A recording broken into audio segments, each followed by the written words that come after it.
bien, bonjour mes amis Balance, bienvenue sur la chaîne du tarot pour votre tirage général.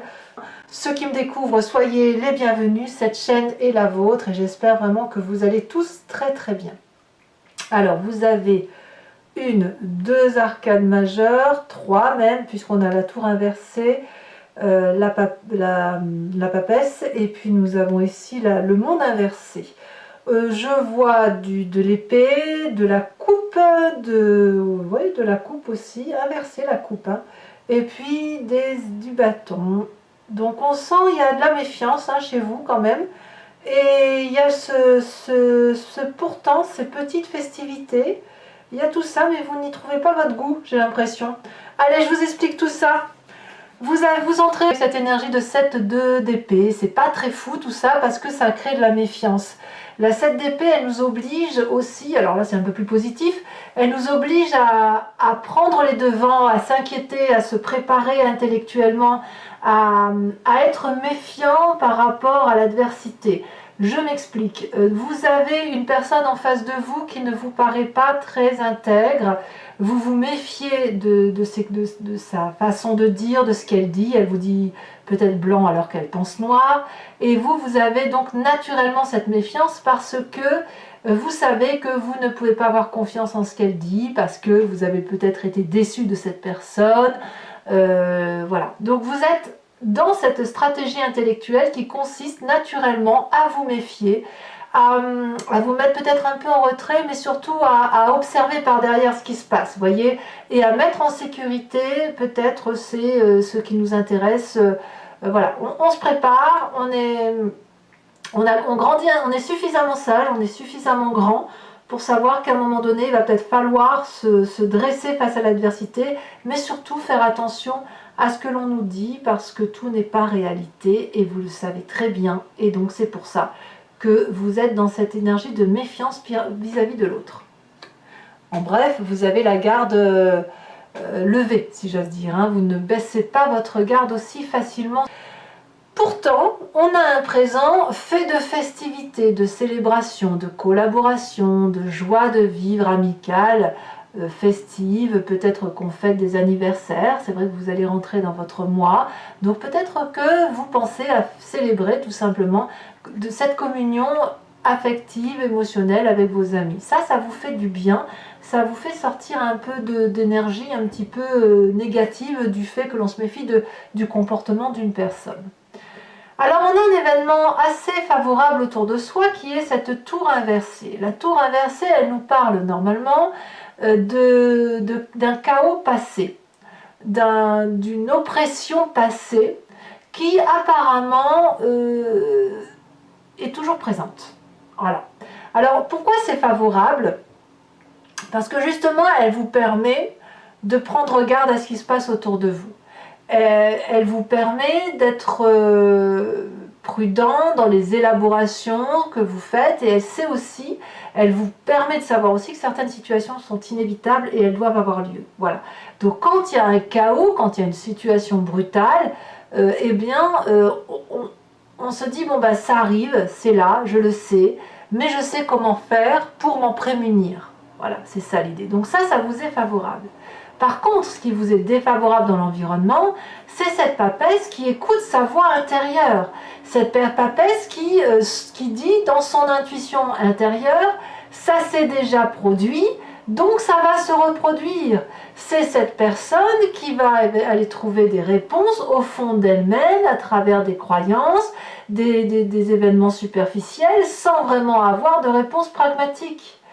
C'est ça le problème. C'est-à-dire que, d'ailleurs on le voit dans votre passé, c'est que vous savez que certaines situations sont ainsi faites, c'est ce fameux karma, que on ne peut rien y faire, que ça ne nous empêche pas de vivre. Par contre, intuitivement, instinctivement, ça génère en nous une forme de sacrifice, d'autodéfense, de sacrifice et d'autodéfense, à vouloir se dire, bon bah ma petite voix intérieure me dit de me méfier, donc je me méfie. Alors est-ce que c'est bien? Je ne suis pas là pour juger, juste ce que je sais, c'est que ça crée une impossibilité chez vous de vous laisser aller, de vous laisser porter. Pourquoi? Parce que votre passé, je vous le disais, a déjà vécu des comportements incompris, des difficultés à prendre des décisions, à vous positionner. C'est ça l'idée. C'est que dans votre passé, vous avez eu du mal à vous positionner entre deux idées.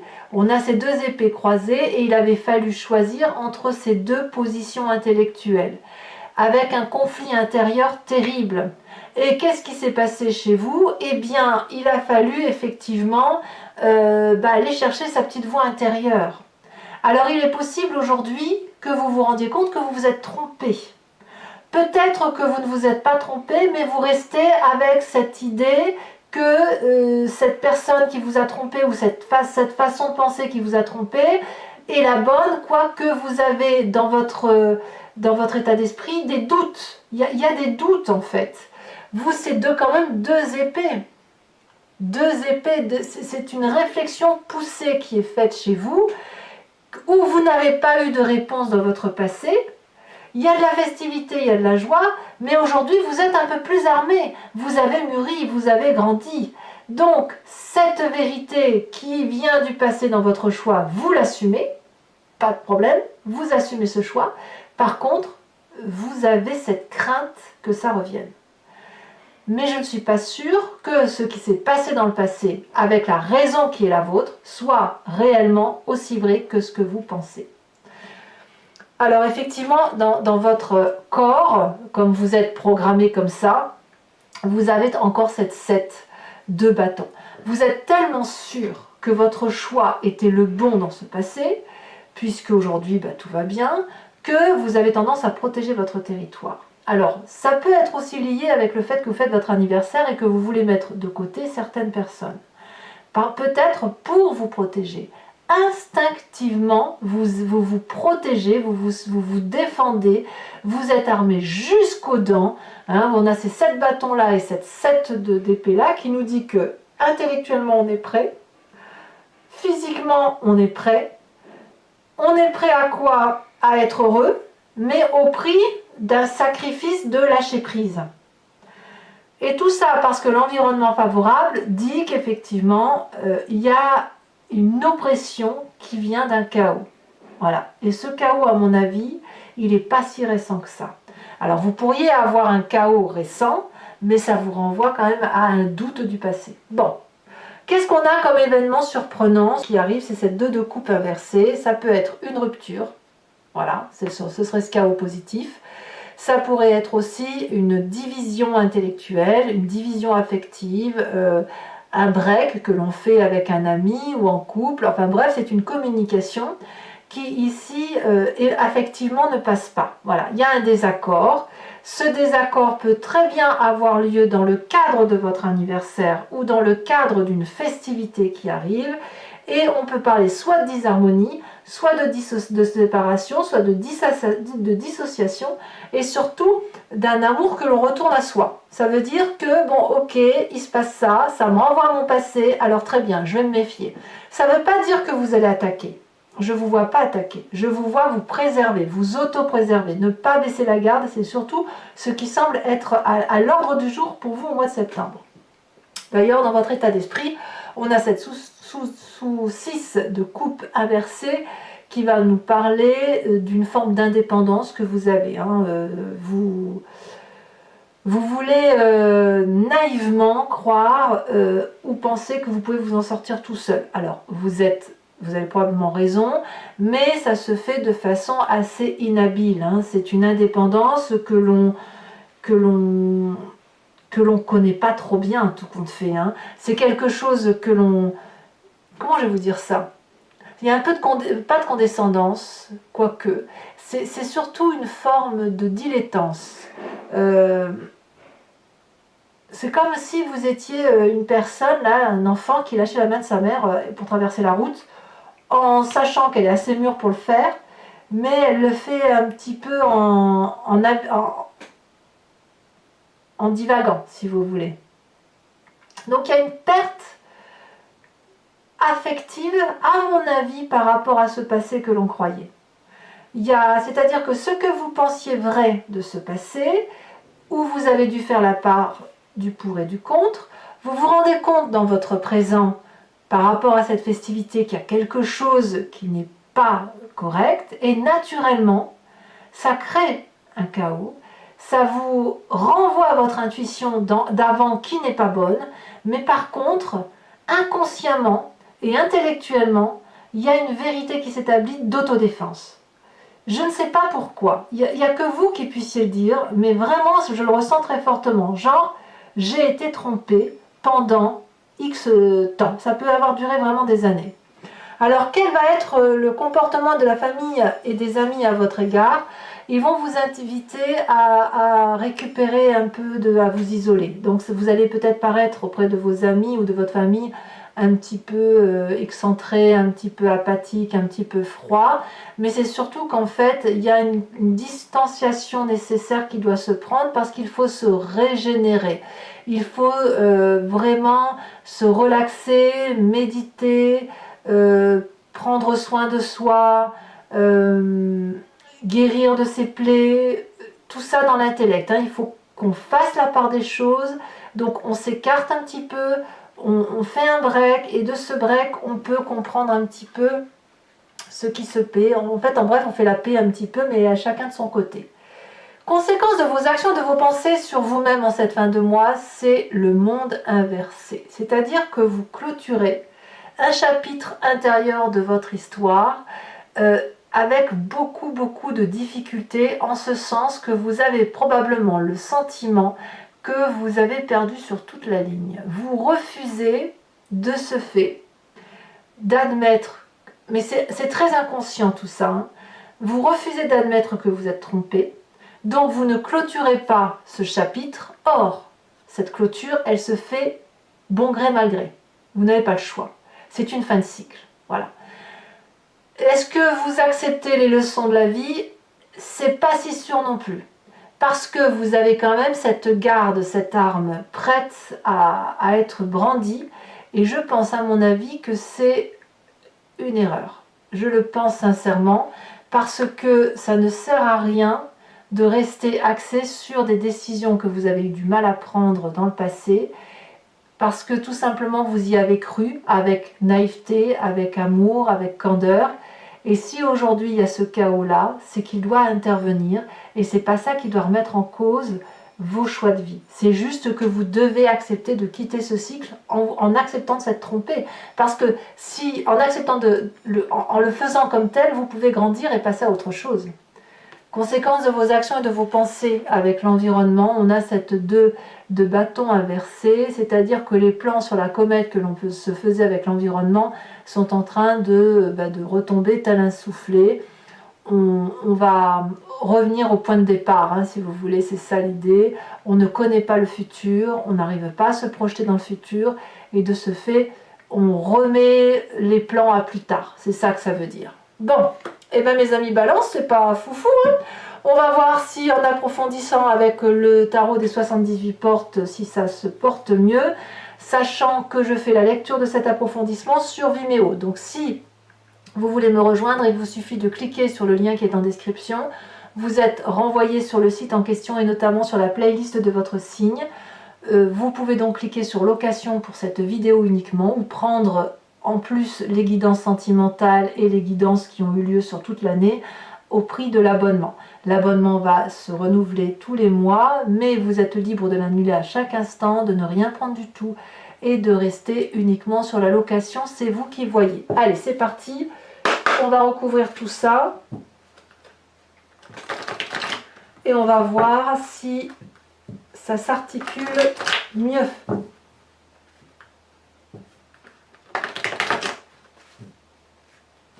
Alors, qu'est-ce qu'on a sur cette 7 d'épée? Alors, vous grandissez inéluctablement, vous gagnez en maturité, en sagesse, mais à quel prix? On a cette 6 de bâton, oui, je comprends, et oui. Sur l'événement favorable, avec cette tour inversée, nous avons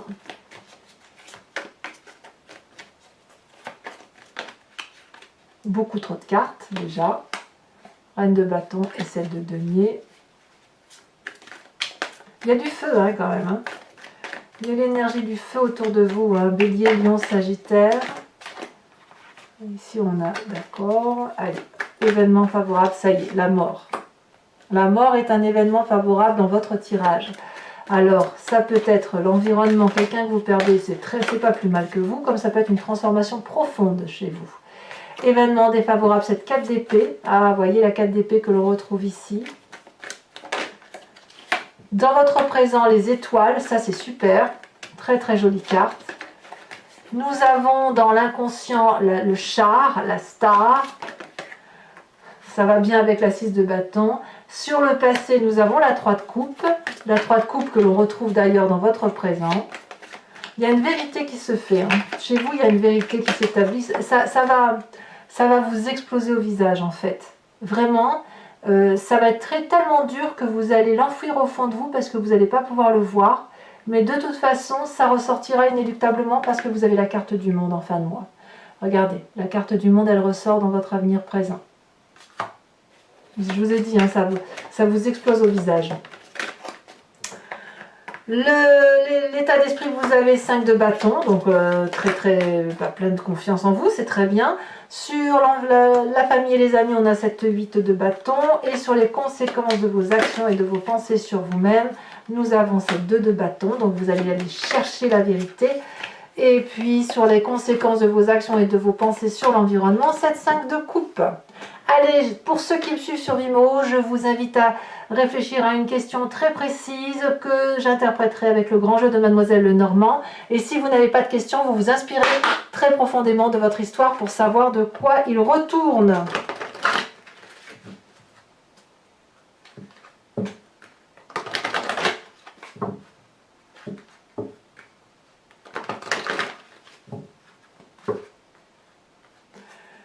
Allez.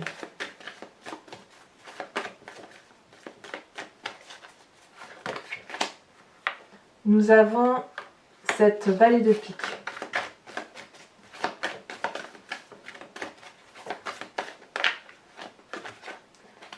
Alors, on commence.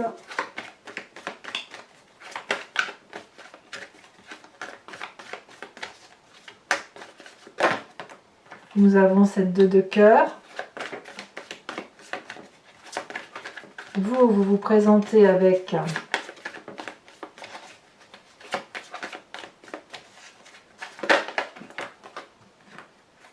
la 8-10 de cœur et les 2 prochaines cartes. Vous voyez ce que je vois là, je pense à autre chose là. La mort avec cette tour, c'est vraiment... vous l'attendiez cette mort. Vous l'attendiez. La 6 de trèfle et ensuite ici elle saute. La 10 de carreau. Allez, je vous tire également les cartes au H qui vont décan par décan, qui va permettre de voir un peu plus avec plus de précision ce qui se passe en vous, éventuellement des conseils. Donc là c'est la carte socle, la base. Alors pour mes premiers décans, oulala ça saute.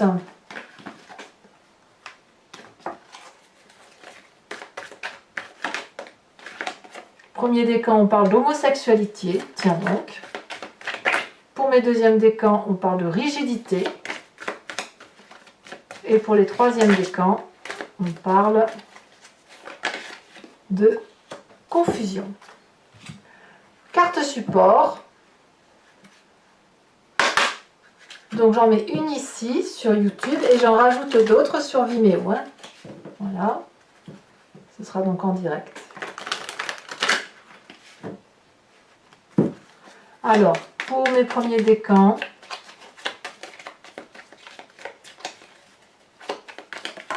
elle a bien sauté, d'accord.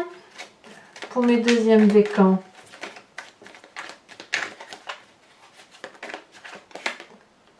et oui, il y a encore la mort qui ressort, et la confusion des genres ici, pour le troisième décan. Mes amis Balance, n'hésitez pas à vous abonner pour soutien de la chaîne, mais aussi à commenter, à liker, à partager si vous le souhaitez. Je vous dis à très bientôt. Je vous embrasse bien fort. Bisous, bisous.